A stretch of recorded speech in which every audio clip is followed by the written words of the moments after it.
One is that the Javanese, the first conquest of Islam were indeed in the interior of Java, and not the coast, which is contrary to the story one we usually do.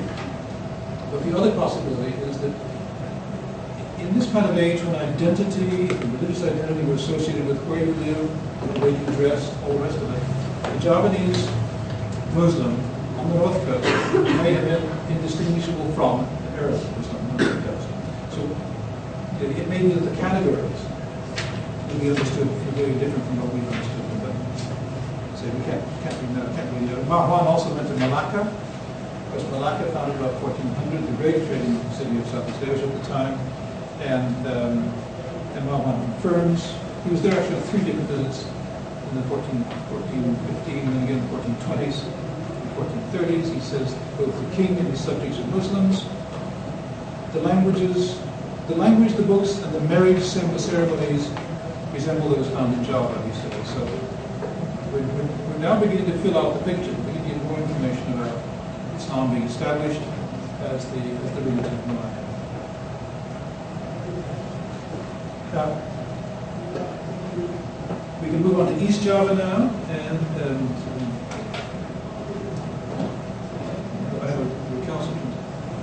We go to East Java. And this is the grave of Malik Ibrahim, who died in 1419. Now, we know from the information in the inscription that he was born in Persia, born in Iran, probably a trader, who died at Gresik in East Java. So what does this tell us? It tells us that a non-Javanese died there. That's okay. It's probably important. Local tradition regards him as one of the bringers and the spreaders of Islam. They say he's one of the wali, the friends of Islam. There is, in fact, aside from the local tradition, there's no support for that. That is to say, in the Javanese chronicles and so forth, there are accounts of who walis were. They do not mention Ibrahim, but there's a strong local tradition that he was a spreader of Islam. What does it say? Mostly, you really have to be expert to read that. It's very hard. But most of that is Quranic quotations. Well, the other thing is this stone is from Cambay. So this stone is made in Cambay and imported into. And there are several stones in East Java imported from Cambay, imported from Gujarat. So it's all Arabic. It's not Arabic. Well, that's it. Yeah, it's all Arabic. All Arabic. And I say that the guy is a Persian. Now, we talked about Malacca. We begin from the 15th century onwards. We find the graves of the sultans of Malacca.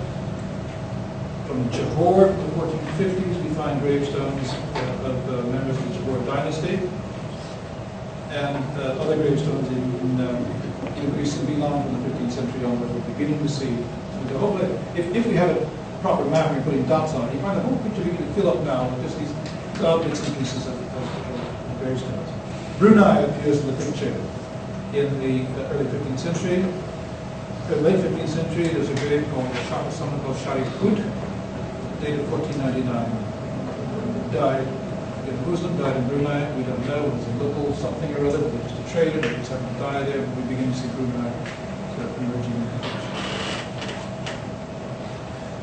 Aceh emerged as a great kingdom in the early 16th century. And from the 1530s onwards, we find the graves of the sultans of Aceh. The first of the sultans of Greater Aceh, Ali Mughayat Shah, for example, the first of the series, and then you have the whole series of all the sultans of Aceh. I don't think we're missing any of these sultans of Aceh.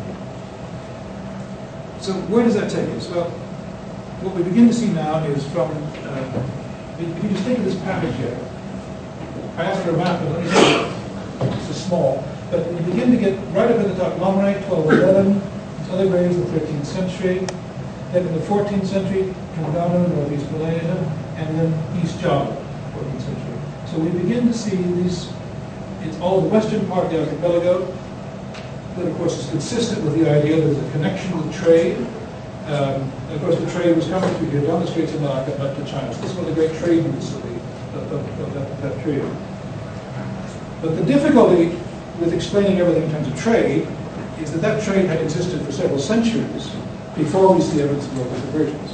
So it's still a question of why did people convert Islam, apparently beginning in the 13th century, 14th century, 15th century, when probably by that stage, over 300, 400, 500 years, there have been Muslim traders going through the region without achieving that conversion.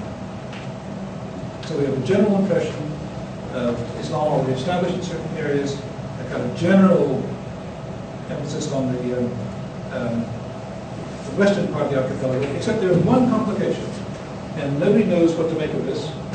In Sulu, near Holos, in Sulu, near the Philippines, there was once a gravestone dated 1310, an Islamic gravestone.